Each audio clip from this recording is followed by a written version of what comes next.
Marriage అయిన ప్రతి ఒక్కరూ ఈ వీడియో లాస్ట్ దాకా చూడండి. మీరు ఇంట్లో స్త్రీలు నెలసరి అవుతారు. నెలసరి అయినప్పుడు ఏం చేస్తారంటే ఆ మంత్లో దీపధూప నైవేద్యాలు భగవంతుడికి ఒక 5 రోజులు 6 రోజులు ఆపేస్తారు.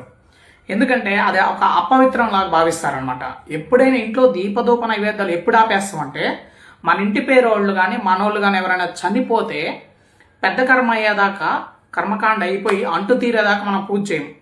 అట్లాగా అప్పుడు తప్ప మిగతా టైంలో ఎప్పుడైనా దీపధూప నైవేద్యాలు జరుగుతూ ఉండాలి. జరగలేదంటే మీ ఇంట్లో దుష్ట శక్తులు అనేది ప్రవేశిస్తాయి, నెగిటివ్ అయిపోద్ది ఇల్లంతా కూడా. మీరు ఒకటి గుర్తుపెట్టుకోండి, నాన్ వెజ్ రోజు చికెన్ తెచ్చుకుంటారు 365 రోజులు తినేవాళ్ళు ఉంటారు.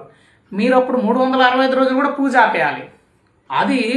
అది గొప్పది కాదు, అది ఇంకా అపవిత్రం. అది తినేసి ఆ జంతువును పొట్టలో పెట్టుకొని మనం స్నానం చేసి గుడికి వెళ్తాం, ఇంట్లో పూజ చేస్తాం.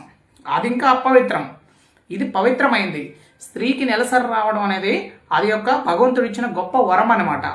అట్లాగా అది అపవిత్రం కానీ ఇది పవిత్రమైంది అనమాట. స్త్రీ పూజ చేయకూడదు, టెంకాయ కొట్టకూడదు, గుడికి వెళ్ళకూడదు, కొండకి వెళ్ళకూడదు. ఆ యొక్క నెలసరి అంతా అయిపోయేదాకా 5 రోజులు. కానీ ఇంట్లో ఉన్న ఎవరైతే భర్త ఉన్నాడో ఆయన పూజ చేయాలి. ఎలా చేయాలంటే రోజు ఇల్లు చిమ్ముకొని తర్వాత మాఫింగ్ వేసుకోవాలి.